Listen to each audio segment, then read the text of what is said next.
اینجا براتیسلاواست و توی این ویدیو میخوایم با هم دیگه بگردیمش. با هم باشید.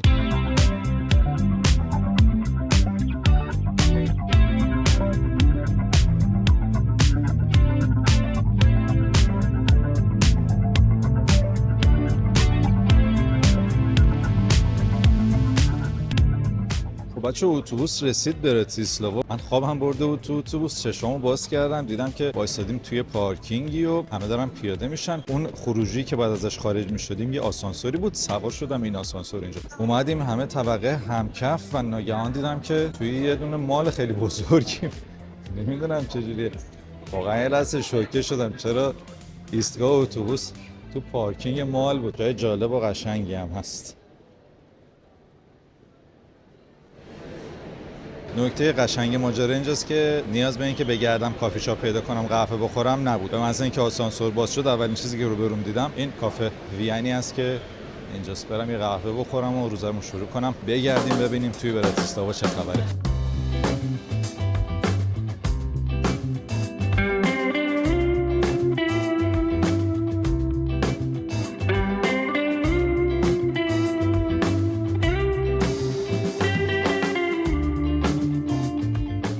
کافهش بچه‌ها یه شعبه است، کافه آیداس که توی وین من رفته بودم دیده بودم شعبه‌اشو. یه محیط دخترونه خیلی باحالی داره، دکور صورتی قشنگ، کیک و شیرینی‌های خیلی خوشمزه‌ای هم داره. یه وقت اگه وین رفتین یا براتیسلاوا اومدین کیک و شیرینی‌های کافه آیدا رو میتونید امتحان کنین. من وین بودم کیک سیبش رو اگه اشتباه نکنم امتحان کردم، چیز فوق‌العاده خوشمزه‌ای. سلامتیتون.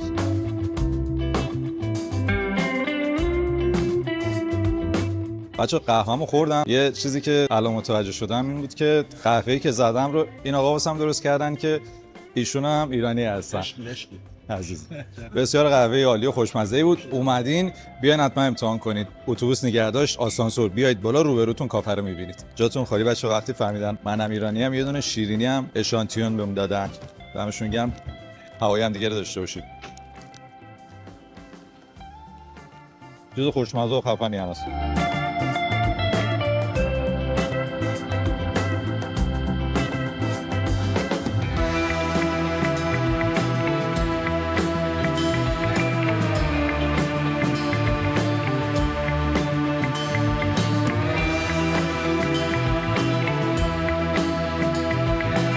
بچه با اینکه هوا خیلی آفتابی و قشنگ و آسمون آبیه و اصلا بهش نمیخوره، سرده لعنتی. قشنگ یه حال دم سرماخوردگی گرفتنی بهم دست داد. تجهیزات گرمایشیمون رو نصب کنیم بریم برای ادامه کار که با خیال راحت بتونیم ادامه بدیم. بچه شهر زیاد بزرگی نیست. من الان یه سری لوکیشن روی مپ سیو کرده بودم که دیدم نزدیک ترینش به این جایی که هستم کلیسای آبیه. پس اول اونو قراره برم. مسیر گرفتم روی گوگل مپ، 13 دقیقه بیشتر پیاده روی نداره از این جایی که من هستم. همونطوری که میبینید یه مسیر کوتاهیه. بهش میخوره که شهر قشنگی باشه واسه اینکه آدم توش پیاده قدم بزنه و ازش لذت ببره. بریم ببینیم که چه شکلیه.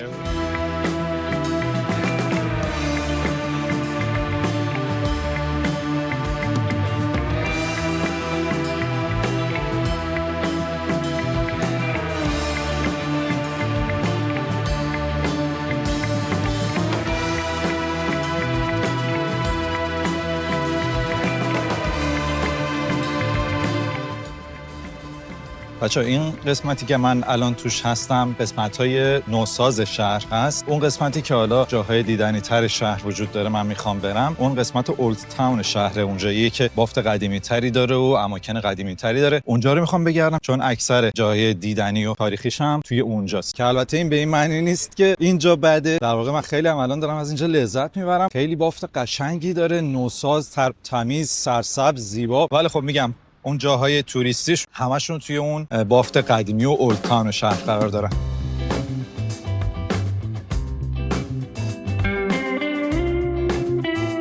الان دقیقاً از اون قسمت مدرن که خارج شدم، از خیابون که رد شدم، یه دفعه بافت ساختمان‌ها تغییر کرد، رفت توی ساختمان‌های قدیمی‌تر. همونطور که می‌بینید کاملاً مشخصه چقدر فرق اون قسمت شهر با این قسمت شهر. البته اینا رو هم من دوست دارم، این خونه‌های قدیمی و رنگی رنگی و عجیب غریب و اینا رو من خودم لذت میبرم همیشه توی یه همچین بافتای تاریخی و قشنگی قدم بزنم.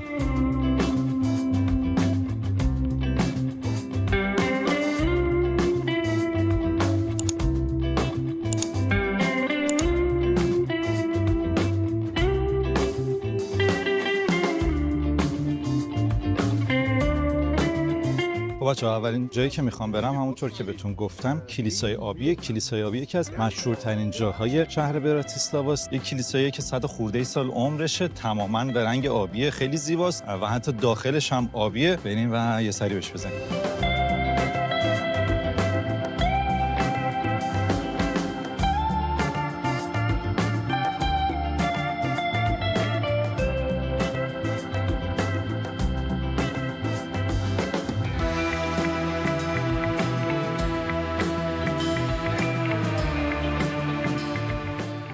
این کلیسا رو یه معمار مجارستانی به افتخار اون شاه دختشون سنت الیزابت که قدیس میدونستنش ساخته.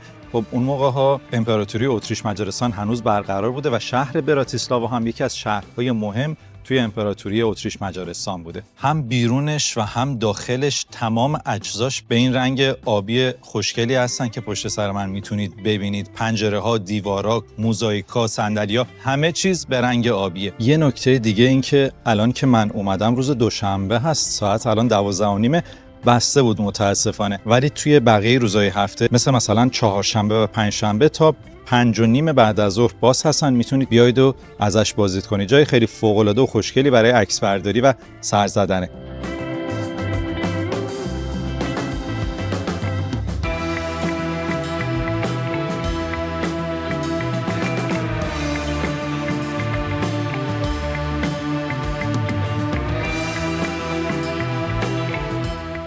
بچه‌ها یه دونه پاساژ خیلی معروف و بزرگ هم دارن به اسم یوروپیا یا یوروویا، اینجوری که روی خودش نوشته، نزدیک بلوچرچه. یه فکر کنم 5 دقیقه بیشتر فاصله نداره. الان من نمیرم توش، باید برم جای دیگه یه شهر رو سر بزنم، ولی اگه وقت کردم حتما میام داخل اونجا رو هم واسهتون فیلم میگیرم. اونیه که اون طرف خیابون دارید میبینید.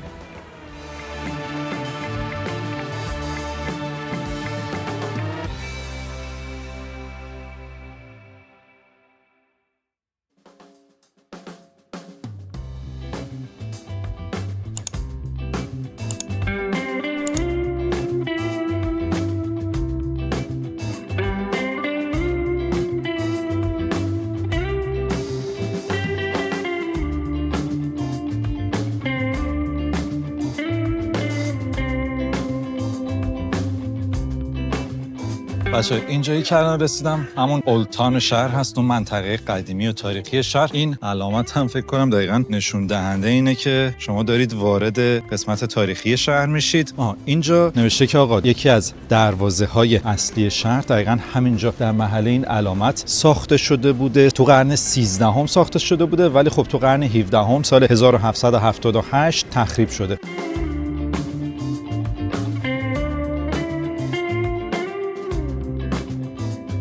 بچه همونطور که میبینین فضای خیلی قشنگ و دوست داشتنی داره. خیابونای سنگ فرش، خونه‌های رنگی رنگی که دور تا دور این کوچه‌ها قرار دارن. مردم که نشستن دارن قهوه میخورن توی این کافه. خیلی فضا آروم، دوست داشتنی، مناسب واسه قدم زدن، رمانتیک. واقعا لذت بخش قدم زدن توی این بافتای تاریخی اروپایی که خب قبلا من خودم توی شهرهایی مثل پراگ، وین و بوداپست بافتای اینجوری قدیمی رو زیاد دیدم.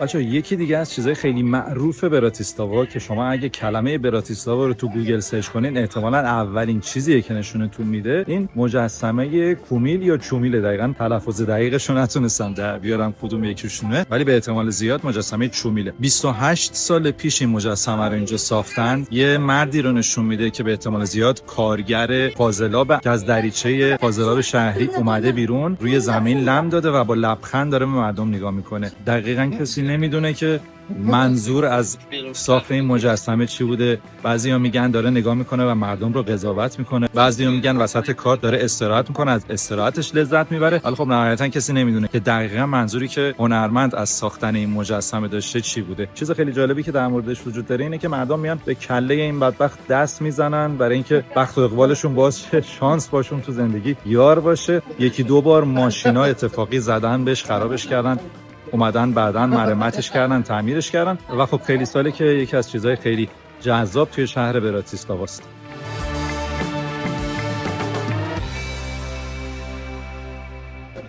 بچه از همین الان دارن میرن توی مود کریسمسی. پایین‌تر سر این چهار کوچولوه شراب گرم داشتن میفروختن. این کافه هم که میبینید الان قشنگ دیگه بازی کریسمس برداشتن و شکلات‌ها و شیرینی‌های کریسمسی میفروشن و اینجا هم دوباره شراب گرم داره سرو میشه. این طرف هم بازارچه کریسمسی دارن برپا میکنن، هنوز راه نیفتاده. فکر میکنم تو همین هفته، شاید نهایتاً هفته بعدی، بازارچه کریسمسشون هم راه بیفته. بچه‌ها میدونی که الان توش هستم یه میدونیه به اسم هلاون نامستی، یا شاید هم اچش تلفظ نمیشه و اسمش هست لاون نامستی. میدون اصلی اولتاون شهر، جاییه که زمان قرون وسطا در واقع قلب اصلی شهر براتیسلاوا بوده. دور و برش یه عالمه کافه و رستوران هست، میتونید بیاید. کریسمس مارکت شهر هم هر سال توی همین میدون برگزار میشه.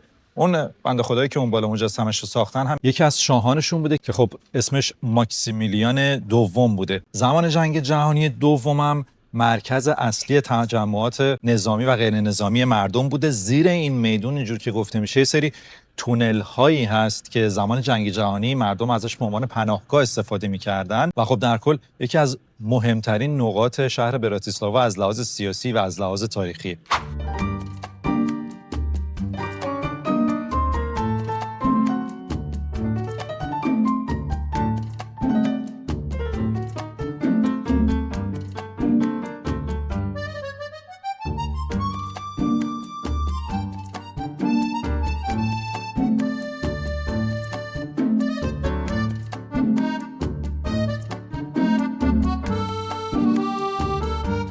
قدیمی ترین بنایی که توی شهر براتیسلاوا وجود داره این گیت میچایلز گیت اینه و برجی که بالای سرش قرار داره. شهر 4 تا ورودی داشته زمان تیکم و میرزاخان. این ورودی یکی از ورودیاش بوده و از اون 4 تا امروزه فقط همین یه دونه مونده. اینجا در واقع دروازه ورود به اون براتیسلاوای قدیمی بوده. شاعر میگه ره پنهانی میخانه نداند همه کس، جز من و زاهد و رند و 2 رسوای دیگر. اینی که میبینید همون راه پنهانی میخانه است. اینجا رو شما برید میرسید به میخانه.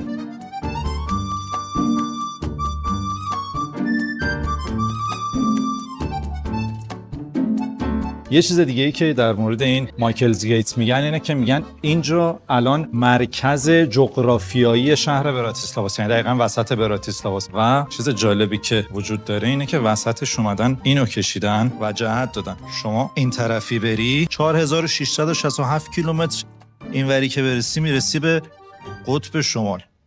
یا مثلا این جهت رو 6981 کیلومتر مستقیم بری میرسی به تورنتو، یه ذره کج کنی میرسی به نیویورک، یه ذره اونورتر 1288 کیلومتر میرسی لندن.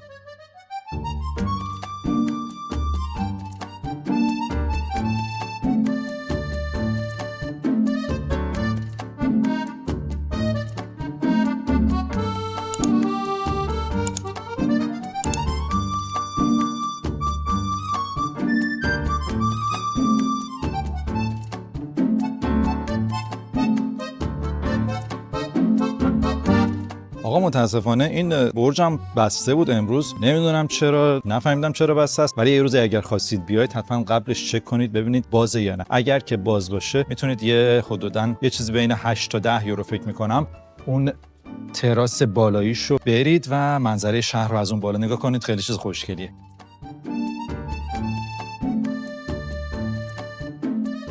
جای بعدی که میخوام برم قلعه براتیسلاواست. 2 تا قلعه توی براتیسلاوا وجود داره که شما میتونید سر بزنید. یکیش در واقع یک قلعه تخریب شده، یکی از زمان قرون وسطا بوده و ناپلئون زده ترکوندتش، منفجرش کرده اصلا قلعه رو. یه خرابه ازش مونده، یه مقدار حاشیه شهره، یعنی با حمل و نقل عمومی اگه برید تقریبا 20 دقیقه فاصله است تا وسط شهر. اون یکی که هنوزم پابرجاست و خیلی هم زیبا و خوشگل و هم موزه داره هم استفاده اداری و دولتی کماکان ازش میشه، وسط شهره که من دارم میرم بهش سر بزنم.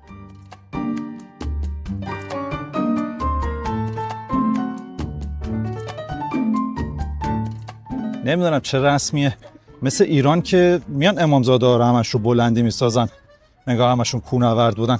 اینجا هم قلعه هاشون رو همه رو بلندی ساختن. بوداپست رو بلندیه، پراگ رو بلندیه، اینجا هم رو بلندیه. متاسفانه مسیر حمل و نقل عمومی هم نداره، باید بذارم دنده سنگین رو برم بالا. ایناش اون بالای بلندی یه قسمتیش پیداست. اینا هم که میبینید بچه دوباره یه قسمتی از خرابه های قرون وسطایی هست که به جا مونده هنوز توی قسمت پایین دست قلعه است.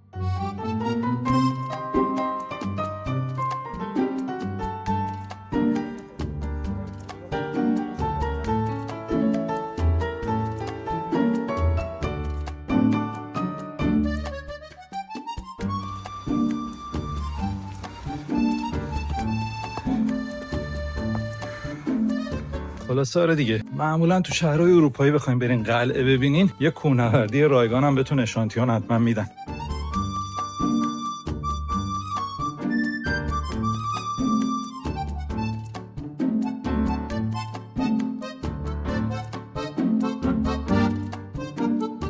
فضای این بالا خیلی خوشگله، سرسبز و قشنگ و اینا. الانم پاییز هست، برگای زرد و نارنجی و روی شهر هم که میبینید یه غروب دلبری انداخته.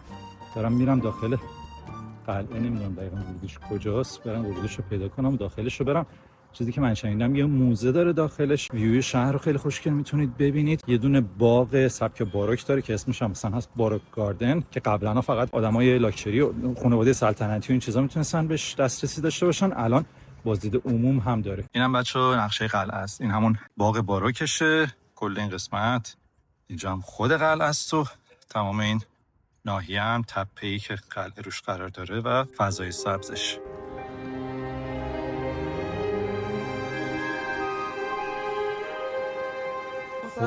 اینجا مثل این که ورودیشه.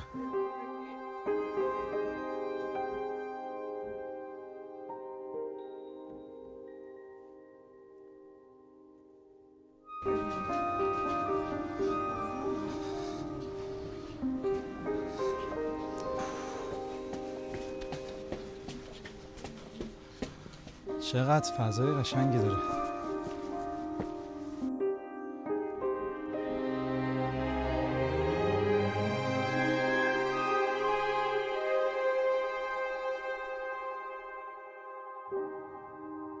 اون پایین قبل از اینکه وارد دیوار اصلی یعنی بیرونی ترین دیوار قلعه بشیم یه عالمه فضای سبز و درخت و اینا بود. باز از اون که رد میشین یه ناحیه مسطح تورتری باز پر از فضای سبز و اینا هست. یه ویوی خیلی خوشگلی روی شهر داره. منم الان تایمی که اومدم گلدن تایم روز، یه نور غروب قشنگی افتاده رو شهر، جاتون خالی لذتشو دارم میبرم.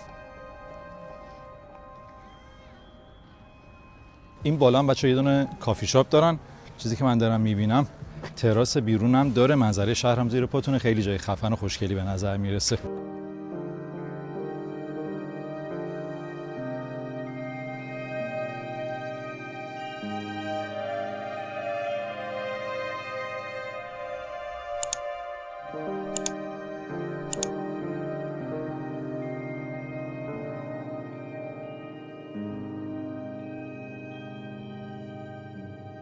بله دوستان عزیز، بازم پله، همکنون پله. من برگردم از این سفر خونه، احتمال زیاد زانومو باید قطع کنم بندازم دور. ولی خب حالا سوایی از سختیشو این که رو بلندیه و منم صبح تا داشتم راه میرفتم خسته هم همینجوریش، خیلی قشنگه واقعا، زیباست تماشا کردن این منظره، مثلا تو این تایم روز موقع غروب لذت بخش بود واسم. فضای سبز خوشگلی هم داره که الانم پاییز، نور غروب و برگای زرد و نارنجی فوق العاده بود. بریم برسیم ببینیم خود قلعه چی داره.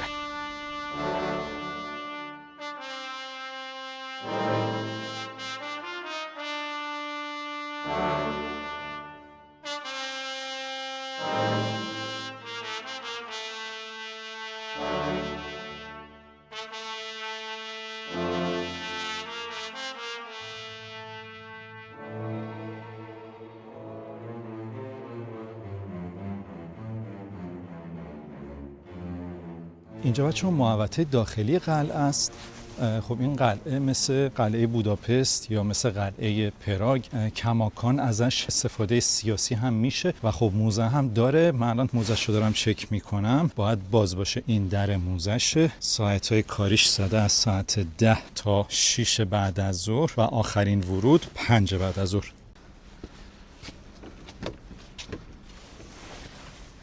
بسته است، یعنی لعنت بهشون. نوشته هر روز بازه از ساعت 10 صبح تا 6 بعد از ظهر به غیر از سه‌شنبه‌ای که من اومدم.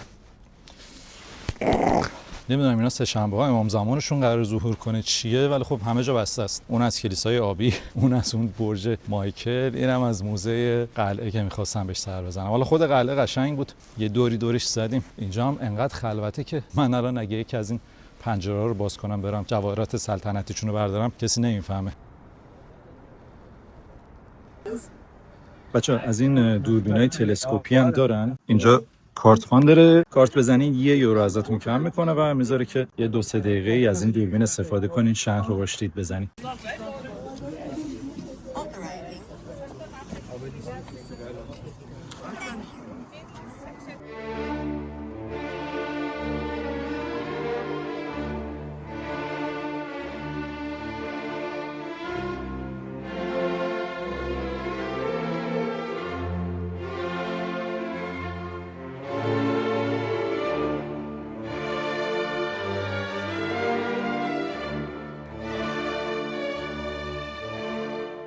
شهر براتیسلاوا در جوار رودخونه دانوب بین دوتا شهر بوداپست و وین ساخته شده. نزدیکی بیشتری به وین داره. از وین تقریباً 1 ساعت فاصله داره، از بوداپست یه چیز هولوش 2 ساعت. و خب مثل هر شهر دیگه‌ای که روی رودخونه دانوب قرار داره، این شهر هم یه تعداد زیادی پل توش قرار گرفته. یکی از اون پل‌ها که خیلی معروفه، این پلیه که پشت سر منه. سال 1972 زمان تسلط شوروی بر این کشور ساخته شده و اون موقع یکی از نمادهای معماری کمونیستی توی اون دوران بوده و خب زمان خودش دومین پل بزرگ تک ستونه جهان بوده. و یه چیز خیلی باحالی که با این پل ساختن، یه دونه برجه که بالاش یه دونه رستوران بشقاب پرنده‌ای طور وجود داره.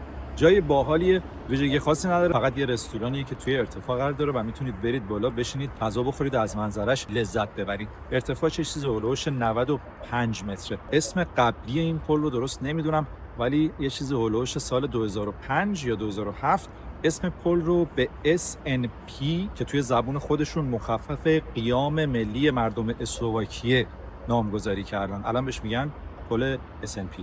اگر که هوا تمیز باشه و همه چی اوکی باشه، از بالای این برج شما میتونید تا 40 کیلومتر اونورتر و حتی شهر وین رو ببینید. و خیلی ها میگن بهترین منظره‌ای که شما میتونید از شهر براتیسلاوا داشته باشین در واقع منظره رستوران این برجه. متاسفانه یه تاریخچه غمگینی هم پشت ساختن این پل قرار داره، چون حالا نمیدونم این طرف پل یا اون طرف پل محله یهودی نشین بوده و خب یه تعداد زیادی از خونه‌های این محلات رو دولت به زور تخریب میکنه تا بتونه این پل‌ها رو بسازه. همینطور چند تا مدرسه که مدرسه‌های یهودی‌ها بودن، کنیسه‌هاشون و قسمتی از دیوار قدیمی شهر تخریب میشه برای ساختن این پل. قبلا یه دونه ایستگاه هواشناسی کوچیکم روی سقفش وجود داشته که الان دیگه استفاده ازش نمی‌کنن. توی ایام جشن‌های ملیشون روی پل و روی بشقاب پرنده رو نورپردازی میکنن به رنگ کشورشون.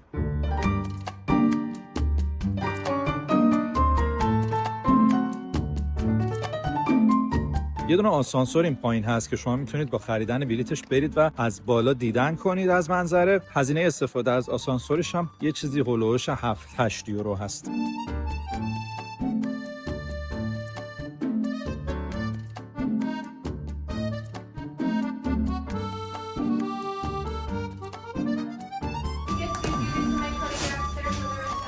Thank you very much.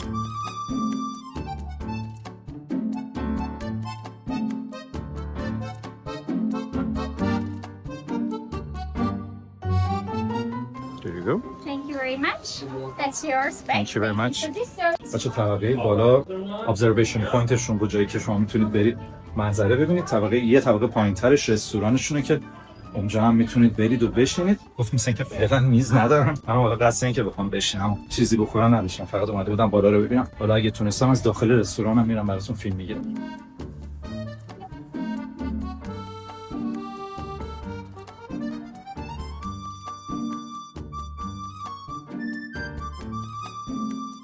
بچه اینجا observation پوینتشونه، یعنی جایی که شما میتونید برید منظره رو ازش نگاه کنین. دید 360 درجه رو کل شهر داره. الان که من هستم شب، احتمالاً اگه دم غروب یا طول روزم بیایید خیلی منظره قشنگتری میتونید داشته باشید.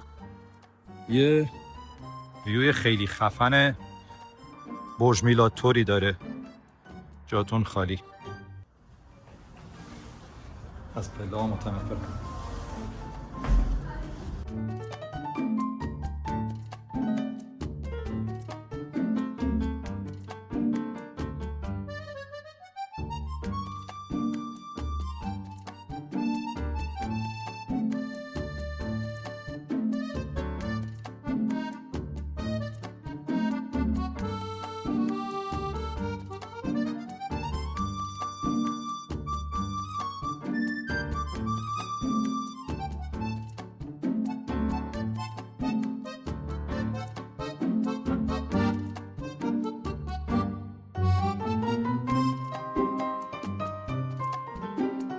بچه این سمت قسمت بارشونه. یه دونه بار اینجا دارن، شما میتونید نوشیدنی سفارش بدید و نوشیدنی داشته باشید. از بار به اون طرفش میشه در واقع رستورانشون که امشب ایونت خصوصی بود و گفتن که نمیتونن واردشن. حتما اگر که خواستید بیاید بهتر اینه که از قبل میز رزرو کنید یا چک کنید که رستوران پرایوت ایونت نداشته باشه که بتونید راحت واردش شید.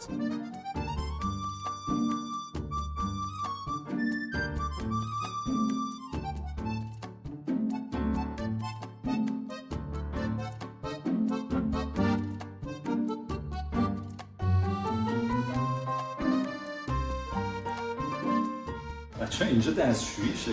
بعد چیز جالبی که داره ایناست، اینایی که برای آقایون نمیتونید توش دستشویی کنین، منظره رو به شهر داره و شما اگه تو روز بیایید منظره بهتری خواهید داشت، میتونید اینجا وایسید و با منظره شهر کارتون رو بکنید. آقا دمتون گرم که تا اینجای ویدیو با هم بودین. امیدوارم حال کرده باشین باش. اگه دوستش داشتین یادتون نره لایک و سابسکرایب و زنگوله رو این پایین واسم بزنین. یه نگاهی هم به این یکی ویدیو هم بندازین. فعلا